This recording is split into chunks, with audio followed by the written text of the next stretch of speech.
Hey there, happy holidays. I hope that you're having a wonderful holiday season. In this video, I am sharing what we made in our kitchen during the month of November with some of the things that we grew here. We're starting off with washing a bunch of eggs. We have 11 laying hens. 5 of them are on the younger side, so they lay a bit more often in the colder months. And I have stockpiled quite a bit of eggs in the baskets in our kitchen. I do store our eggs in the kitchen, just room temperature. I don't wash them or anything until I need more in our fridge. And at that point, I will wash them and get them all cleaned up and ready to use and stored in our fridge. And it just makes it much quicker and easier when I go to make breakfast or recipes or things to have the clean eggs ready to go in our fridge. For the most part, our eggs are pretty clean. So I just wash them with room temperature water. And some of them are dirtier, and I use a soft brush that is designated for egg washing. I don't use it for anything else. The sink, baskets, and brush all get cleaned with hot water and Dawn power wash when I'm done. Here's one of the last harvests from our garden that I was able to get before it all died. We got kale, green tomatoes, peppers, and a small cabbage that I wasn't able to eat. But I'm getting all of this put away and sorting through all of our green and ripened tomatoes.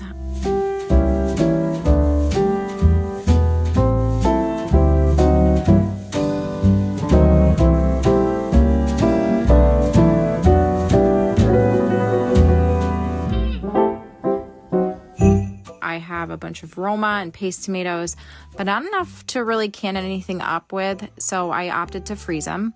It's a quick way to save the tomatoes for later. I wash them all, and then I use my strawberry huller to remove the stem end and any yucky parts, then get those into a freezer bag.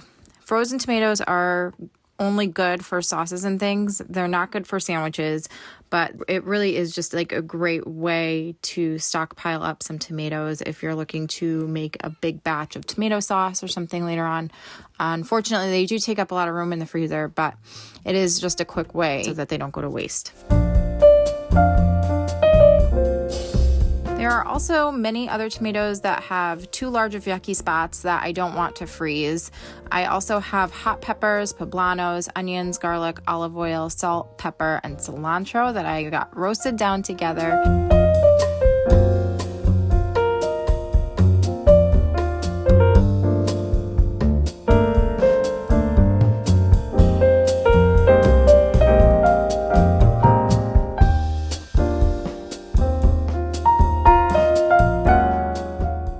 Smelled really good in the oven. Once that was done, I pureed it up together. It was so good on rice.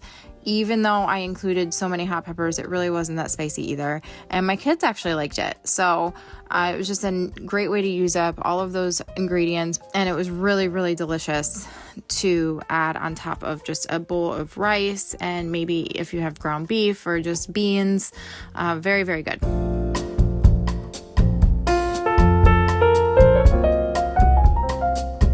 Then, as you may already know, I'm sure I've talked about it so many times in all of our kitchen videos, we usually have pizza on Fridays, and I had a bunch of tomatoes that were ripened indoors still. So I turned them into just a yummy pizza sauce. The sauce on homemade pizza dough is so good. I made a couple of cheese pizzas and one with peppers, onions, and turkey pepperoni.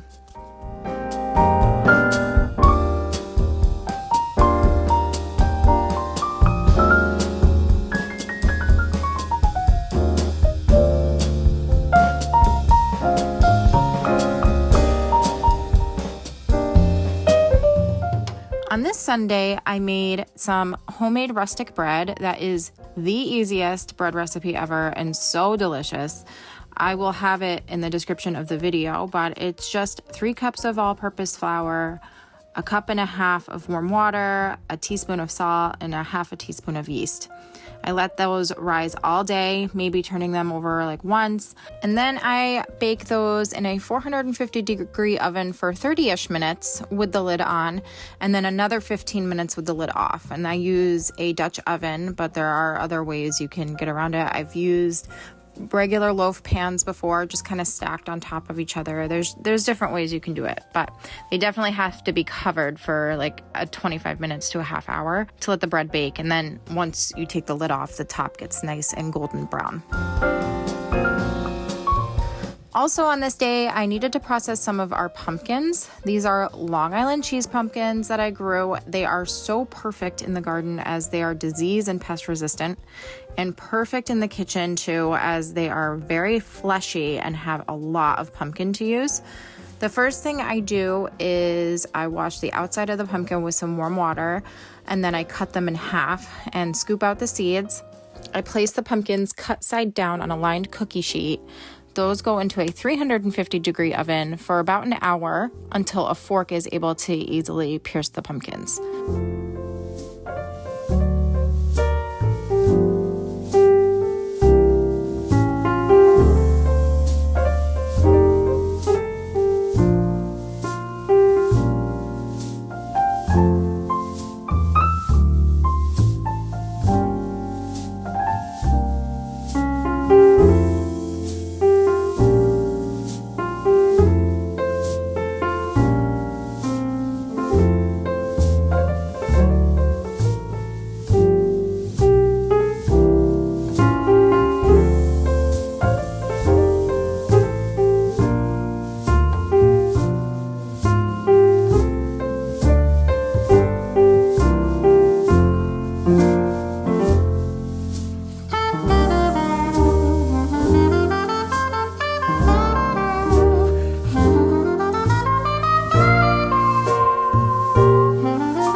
Once those have cooled a bit and easier to handle, I remove the skin. It peels away, leaving just the yummy pumpkin, and I cut those into chunks.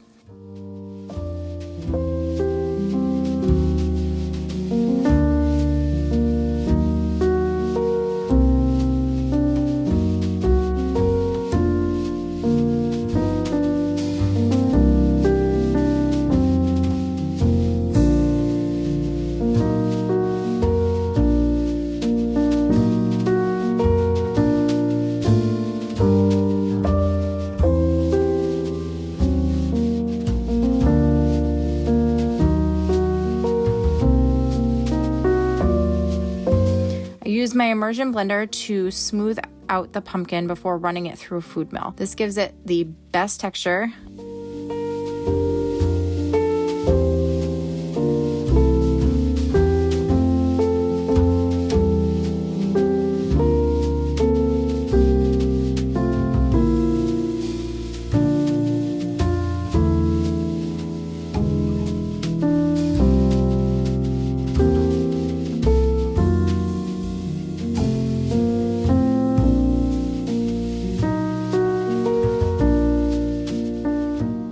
I did pat some of the water off the top as it sat in the bowl for a bit.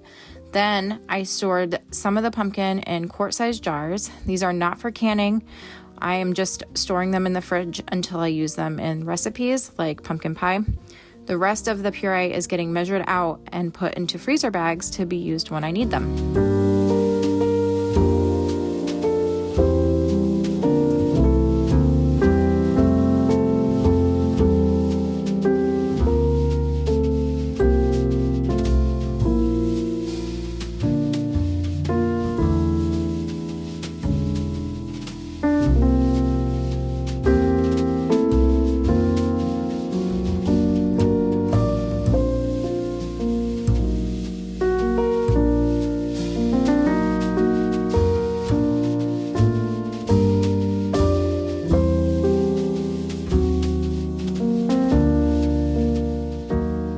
Lastly, today I am making up some jellied cranberry sauce.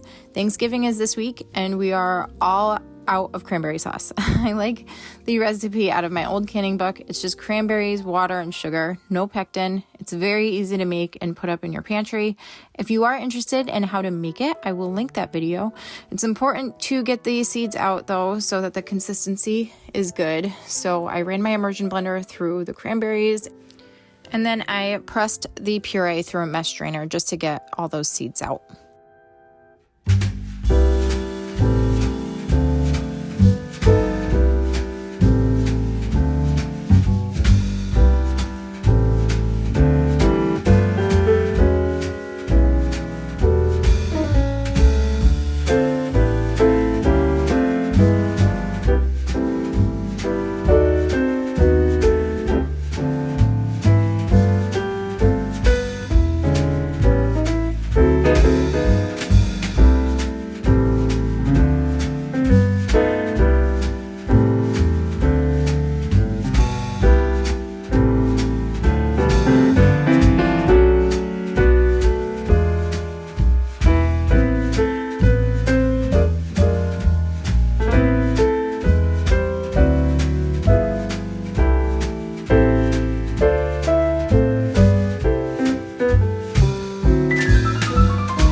I got all of that cranberry sauce canned up nicely and into our pantry. It's Sunday, like I said, and I knew I was going to be processing pumpkins and cranberries that day.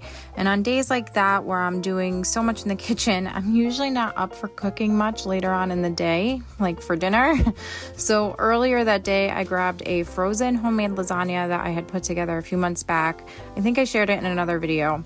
I served it up with a simple salad and some of that fresh homemade bread, and this was just a great Sunday meal after a day spent working really hard in the kitchen. All right, well, that is it for some of the things we did in the kitchen this November.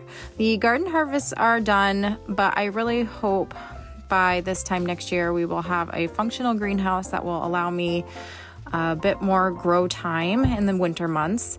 Let me know some of the things that you are preserving or cooking or baking, and if there's anything you would like to see me make. Thanks so much for being here, and we will see you next time. Bye.